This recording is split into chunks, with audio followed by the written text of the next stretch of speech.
Allahu Allahu Allahu Allah Allahu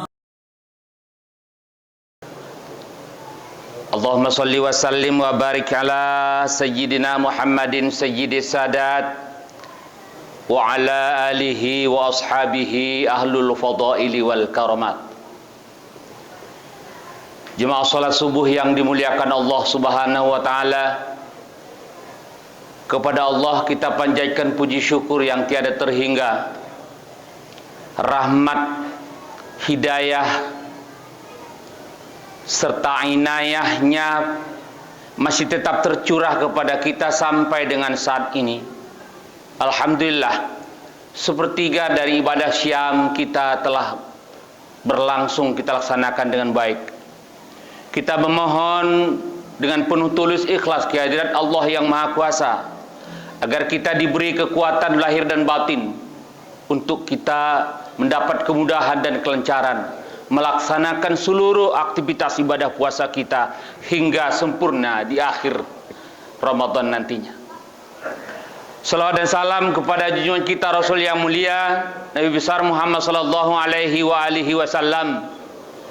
Demikian juga kiranya kepada seluruh keluarga, para sahabat dan juga para pengikut beliau sekalian. Jemaah salat subuh yang dimuliakan Allah Subhanahu wa taala, ada satu hadis Rasul sallallahu alaihi wasallam yang begitu ma'ruf di kalangan kita umat Islam dan sering disampaikan oleh para penceramah ketika menyampaikan tausiahnya di bulan Ramadan ini. Singkat, tepat dan padat. Hadis itu adalah man shoma ramadana imanan wa ihtisaba ghufirallahu ma taqaddama min dzambi. Barang siapa yang telah melaksanakan ibadah puasa Ramadan, yang puasanya itu didasari dengan rasa keimanannya kepada Allah, dan ia hanya mengharapkan semata-mata ridho dari Allah Subhanahu wa taala dalam berpuasa, maka Allah jamin baginya, Allah beri keampunan atas seluruh dosa-dosa yang pernah ia lakukan. Atas dasar hadis inilah jemaah salat subuh yang dimuliakan Allah, maka Ramadan ini salah satu julukannya adalah Syahrul Maghfirah, bulan keampunan. Karena itu pula maka Rasul sallallahu alaihi wasallam menyampaikan sebuah kalimat yang kira-kira nadanya ada satu kekhawatiran kepada umatnya, tentu kepada kita semuanya. Beliau katakan begini: raghima anfu rajulin dakhala alaihi ramadhana wa tamma ramadhana qabla ayyu firalah. Betapa amat sangat merugi, bahkan pada tingkatan celakalah umatku, kata beliau, ketika dianya diberi kesempatan untuk hidup bersama dengan Ramadan, sama seperti kita hari ini. Tetapi kata beliau, watamma Ramadan, yang saya khawatirkan nanti adalah Ramadan berlalu, Ramadan usai, habis begitu saja, qabla ay yughfirallah, sementara dosa-dosanya belum mendapat ampunan dari Allah Subhanahu wa taala. Ini yang dikhawatirkan oleh Rasul sallallahu alaihi wasallam. Oleh karenanya hadirin jemaah salat subuh yang dimuliakan Allah, saya ingin mengetuk pintu hati kita semuanya, sekaligus untuk membawa kita kepada satu kesadaran di mana dulu ketika kita dilahirkan oleh ibunda kita tercinta, barangkali kita sadar di kala itu kita dalam keadaan menangis. Tidak seorang pun bayi yang terlahir ke dunia ini yang pada umumnya semuanya menangis. Wan nasu haulaka yadhikuna surura, sementara orang yang ada di sekitarnya, kedua orang tuanya, abangnya atau kakaknya, handai tolan sahabat, semua yang menyaksikan kehadiran anak yang lahir ini, yadhikuna surura, mereka tertawa kegirangan. Karena itu hadirin, mari hari ini kita renungkan fajhid li nafsika antamuta yauma. Kita harus berjuang saat ini di bulan Ramadan yang penuh kemuliaan ini, bagaimana kita berusaha bahwa pada saat hari kematian kita nanti, di saat ajal menjemput kita, bisa kita ciptakan sebuah kondisi berbalik 180 derajat. Dulu ketika kita lahir, kita menangis, orang tertawa. Tapi bagaimana pada saat kita nanti dijemput oleh Allah ketika ajal kita tiba? Wan nasu haulaka yabakuna wa anta dhahikan masrura. Bagaimana caranya supaya orang yang ada di sekitar kita semuanya pada menangis karena mengenang jasa-jasa baik yang pernah kita tabur dalam hidup ini. Wa anta dhahikan masrura, sementara engkau tersenyum simpul ingin bertemu dengan sang kekasih Allah Subhanahu wa taala. Ini adalah perjuangan kita jemaah yang dimuliakan Allah. Berat memang, tapi Allah memberikan perangkat kepada kita Ramadan, di mana di Ramadan ini kita sanggup kalau kita mau. Kita pasti dapat kalau kita mau. Bahwa Allah akan mengampunkan dosa-dosa kita. Jemaah yang dimuliakan Allah, jangan pernah ada di antara kita umat Muhammad ini yang sempat beranggapan kalau kita selaku orang tua, saya adalah seorang ayah yang tidak pernah berdosa kepada anak-anakku. Saya adalah seorang kepala keluarga yang tidak pernah berdosa kepada anggota keluarga. Jangan pernah seorang istri beranggapan bahwa saya adalah seorang istri yang tidak pernah berdosa kepada suami. Jangan pernah ada seorang anak berkata juga begitu, saya seorang anak yang tidak pernah berdosa kepada orang tua. Saya seorang anggota masyarakat yang tidak pernah berdosa kepada tetangga. Tidak pernah ada kalimat itu, karena kita sadar bahwa semua kita adalah makhluk-makhluk pendosa. Kita amat sangat rajin mencatat daftar-daftar dosa dalam kehidupan ini. Kita harus sadari itu.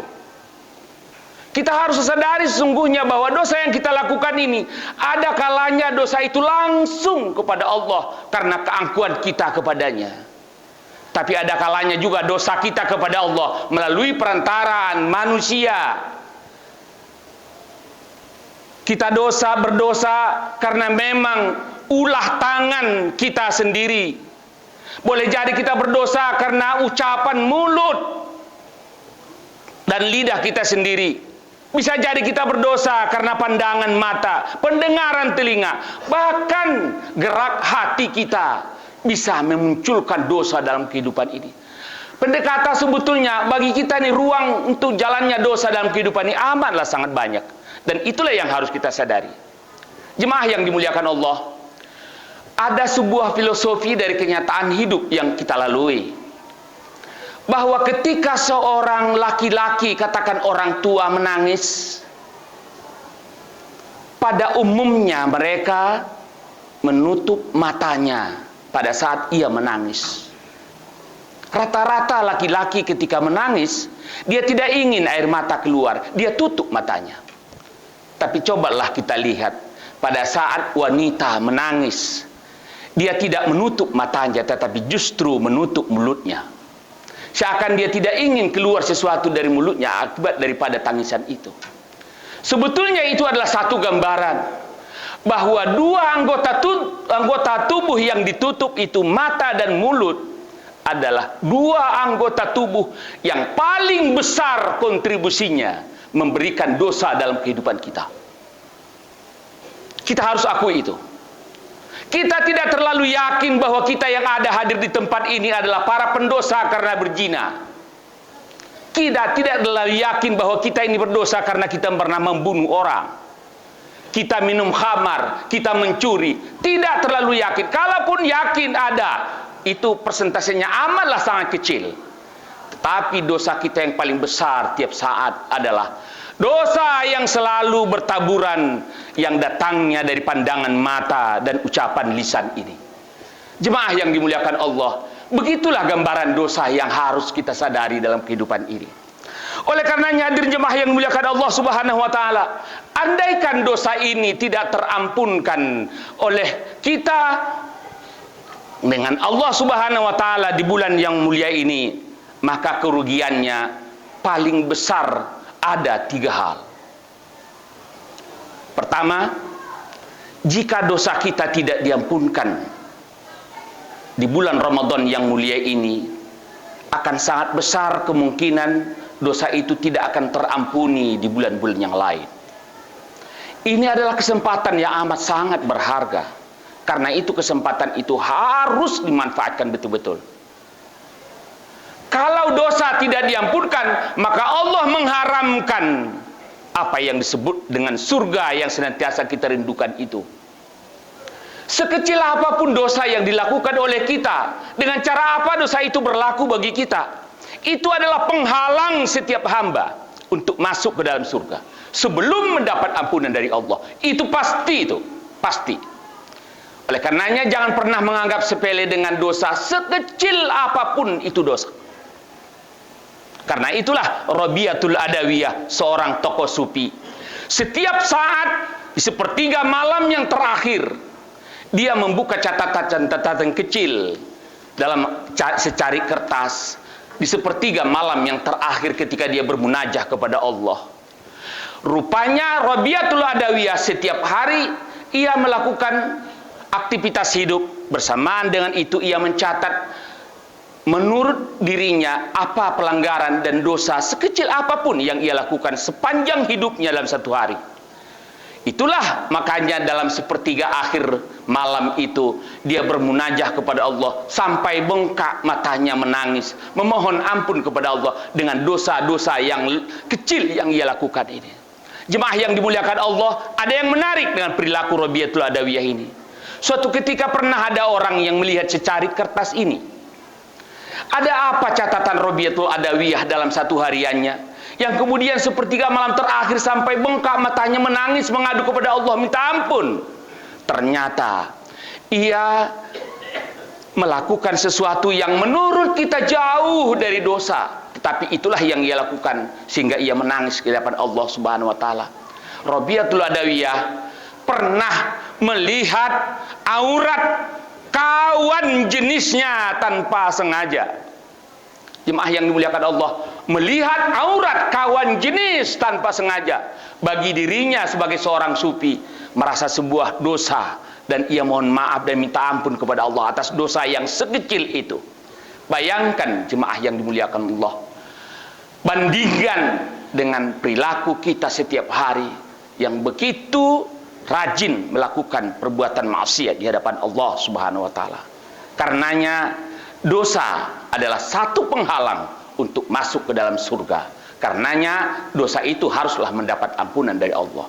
Itu yang pertama. Yang kedua, ketika dosa tidak mendapat ampunan dari Allah, maka ketahuilah bahwa setiap untayan-untayan doa-doa yang kita panjatkan di hadapan Allah dipastikan oleh Allah Subhanahu wa taala untuk tidak sampai kepadanya dan untuk tidak mendapat istijabah sesuai dengan yang diinginkan oleh sang pemohon. Oleh karenanya hadirin jemaah yang dimuliakan Allah, jangan pernah merasa heran di antara kita bahwa sering ada orang yang berprasangka buruk kepada Allah. Ya Allah, mengapa doa-doa yang saya panjatkan ke hadirat-Mu dari dulu hingga sekarang, saya tidak merasakan bahwa doa-doa itu telah terpenuhi adanya, teristijabah oleh-Mu ya Allah. Jangan pernah ada anggapan ini. Tetapi sadarilah bahwa ketidaktersahutinya setiap permohonan kita di Allah Subhanahu wa taala adalah dikarenakan karena dosa-dosa yang dilakukan oleh setiap kita. Wa'lamu, kata Ibrahim bin Adam, anna du'a ahwalal qalbiyah la ahwalal lisaniyah. Ketahuilah oleh kalian semuanya, kata Ibrahim bin Adam kepada orang-orang yang bertanya kepada dia tentang doa, bahwa ketika kamu berdoa, bahwa urusan doa itu adalah urusan hati. Doa itu bukan urusan lisan, bukan urusan mulut. Sepandai apapun engkau merangkai kata dalam berdoa, ketika hatimu kotor dengan dosa-dosa, maka doamu tidak akan pernah sampai ke hadirat Allah Subhanahu wa taala. Jemaah yang dimuliakan Allah Subhanahu wa taala, itu yang kedua, kerugian ketika dosa-dosa kita belum mendapat ampunan dari Allah. Yang ketiga, ada satu penghalang untuk mendapat keberpihakan Allah daripada kita. Yang keberpihakan itu tergambar betul dalam rahmat Allah untuk mendapatkan anugerah Allah yang bernama ilmu. Seorang anak, seorang murid, seorang pembelajar, satu penyakit yang sering dialaminya adalah sebentar ingat, sebentar lupa, sebentar ingat, dan sebentar lagi sudah lupa. Ternyata penyebab lupanya seseorang dari ilmu-ilmu Allah bukanlah karena faktor psikologis, tetapi adalah faktor dosa. Itu terlihat dari sebuah kisah yang terjadi di kalangan para sufi, yang jelasnya telah dialami pernah oleh seorang imam besar yang kita kenal namanya Asy-Syafi'i rahimahullah. Ia pernah berkata, dalam lantunan syairnya ia berkata, sakautu ila waqi' an su'il hid. Syafi'i berkata begini, aku pernah mengadu kepada tuan guruku Imam Waqi' tentang buruknya hafalanku, kata Syafi'i. Syafi'i dalam usianya 7 tahun telah mampu menghafal 30 juz Al-Quran, dan ia berguru Al-Quran ini kepada Imam Waqi'. Di suatu ketika ia ternyata mengadu kepada Imam Waqi', wahai tuan guru, mengapa hafalan yang tadinya saya sudah kuasai semuanya hilang dari ingatanku? Jangankan untuk menambah hafalan yang ada, justru mengingat yang sudah ada pun saya sudah tidak sanggup lagi. Ada apa dengan saya, wahai tuan guru? Dijawab oleh Imam Waqi', fa arsyadani bi antarkil ma'asi wa akhbarni bi annal ilma nurun wa nurudzahi la yuhda li asin. Itu kata Imam Waqi' kepada Syafi'i. Syafi'i, kalau engkau ingin hafalanmu utuh kembali, maka rumusnya engkau harus lakukan tarkil ma'asi, tinggalkan dosa. Wa akhbarni bi annal ilma nurun, karena ketahuilah olehmu wahai Syafi'i bahwa ilmu yang engkau cari itu adalah ibarat cahaya. Wa nurudzahi la yuhda li as, dan cahaya Allah tidak pernah menembus pada jiwa orang-orang yang kotor karena maksiat dan dosa. Karena itu kemarin pagi saya sampaikan kepada putra-putri kita di masjid ini, di ruang atas, tidak ada anak yang cerdas, tidak ada anak yang IQ-nya, intelijensinya tinggi sehingga dia menyebabkan itu dia menjadi cerdas. Tidak pula ada anak yang bodoh dan di bawah normal atau idiot segala macam pun. Tetapi yang ada, kecerdasan seseorang ditentukan oleh kesucian hati, kebersihannya daripada dosa dalam hidupnya. Jemaah yang dimuliakan Allah Subhanahu wa taala, ingin rasanya di akhir daripada tausiah singkat ini saya ingin menyampaikan sebuah pengalaman spiritual seorang tokoh imam mujtahid yang kita kenal namanya Imam Ahmad bin Hambal, terkait dengan masalah permohonan ampun kepada Allah tentang dosa-dosa yang kita lakukan ini. Pernah suatu ketika Imam Ahmad bin Hambal keluar dari rumahnya. Dia tidak tahu dia pergi ke arah mana ia hendak dituju. Dia tidak tahu juga dengan urusan dan tujuan apa ia harus keluar. Pun ia tidak tahu siapa yang menyuruh dia dan bersama siapa dia akan pergi. Begitulah Ahmad bin Hambal keluar tanpa arah, dan tiba-tiba ia masuk berada di suatu tempat, suatu wilayah, di mana wilayah itu tidak ada satupun orang yang dia kenal, dan orang yang ada di wilayah itu pun tidak ada satu orang pun yang mengenal dirinya sebagai seorang ulama besar Ahmad bin Hambal. Akhirnya ia masuk ke dalam sebuah masjid dan melaksanakan ibadah di dalamnya. Tapi pada waktunya si marbot masjid ingin mengurusi masjid ini, ingin menutup masjid ini, dan ia temukan seseorang yang asing yang tidak dikenal berada di dalamnya. Lalu kemudian terjadilah dialog kecil ini.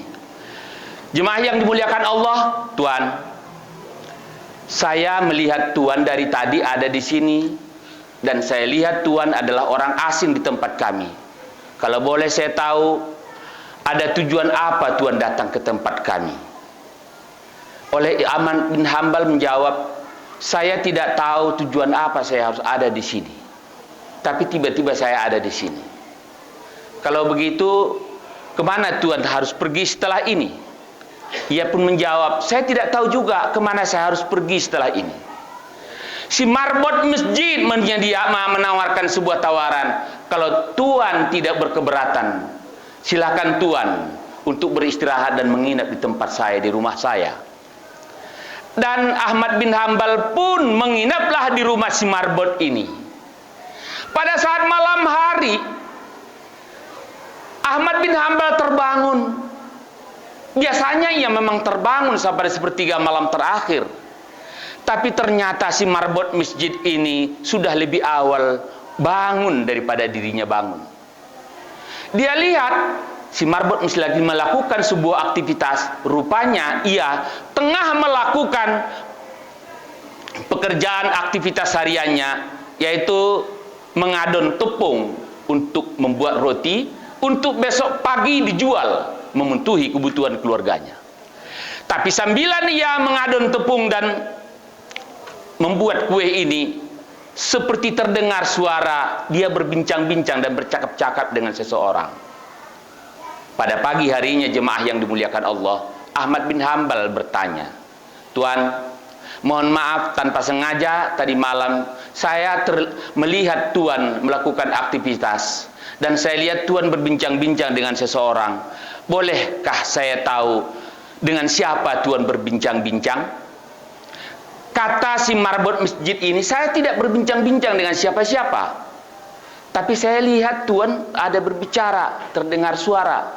Oh, itu saya zikir, istighfar. Istighfar. Oh, istighfar Tuan. Iya, saya beristighfar. Sejak kapan Tuan lakukan istighfar itu? Oh, itu dari sejak dulu. Dari sejak keluarga saya itu budaya kami adalah beristighfar. Setelah tiap melakukan sebuah tindakan apapun, kami selalu dituntut untuk melakukan tindakan itu dibarengi dengan istighfar kami kepada Allah. Lalu Ahmad bin Hambal bertanya, adakah Tuan merasa pernah manfaat istighfar yang Tuan wirikkan setiap saat itu dalam kehidupan Tuan? Kata si marbot ini yang menjadi catatan penting buat kita. Ada. Dari dulu hingga sekarang, saya tidak pernah merasakan kesulitan. Semua kebutuhan saya tercukupi dan terpenuhi oleh Allah. Artinya bahwa semua doa-doa saya diistijabah oleh Allah, kecuali satu. Ada satu doa saya yang belum mendapat istijabah dari Allah. Bolehkah saya tahu yang satu itu? Kata Ahmad bin Hambal. Begini Tuan, di daerah Irak, di Basrah, ada seorang ulama besar yang saya rindukan untuk bertemu dengannya. Namanya Ahmad bin Hambal. Itulah yang saya rindukan, bagaimana caranya supaya saya ketemu dengan Ahmad bin Hambal itu. Tapi sampai sekarang itu yang Allah belum pernah kabulkan dari doa-doa saya. Oleh Ahmad bin Hambal, dia peluk si marbot masjid ini. Inilah rahasianya kenapa Allah memperjalankan saya ke tempat ini. Sayalah Ahmad bin Hambal, datang kemari hanya untuk memenuhi dan mengistijabah doa-doa Anda. Dia peluk itu, dan sadarlah si marbot bahwa ternyata memang istighfar itu luar biasa manfaatnya dalam kehidupan ini. Jemaah yang dimuliakan Allah Subhanahu wa taala, saya tutup kajian ini dengan hadis Nabi SAW tentang istighfar. Beliau katakan, man lazimal istighfar, siapa yang melanggengkan istighfar, mewirikan dan terus menerus dengan istighfar itu, ja'alallahu lahu min kulli hammin faraja, Allah akan jadikan segala kesusahan dan kesulitan hidupnya menjadi lapang. Itu jaminan dari Allah. wa min kulli dayyiqin makhraja, dan Allah jadikan segala kesempitan kehidupannya juga menjadi mendapatkan solusi. Dan terakhir, wa razaqahu min haitsu la yahtasib, Allah menjamin dia akan senantiasa mendapatkan rezeki dari sumber yang tidak pernah terduga datangnya. Inilah rahasia dari istighfar. Semoga istighfar di bulan Ramadan ini menyebabkan kita untuk mendapatkan ampunan dari Allah, dan kita langgengkan istighfar itu selama Ramadan yang mulia ini insyaallah, dan berlanjut terus setelah Ramadan nantinya. Subhanakallahumma wa bihamdik, asyhadu an la ilaha illa anta wa astaghfiruka wa atubu ilaik. Mohon maaf atas segala kekurangannya. Terima kasih atas segala perhatiannya. Hadani Allah wa iyyakum ajma'in. Wassalamualaikum warahmatullahi wabarakatuh.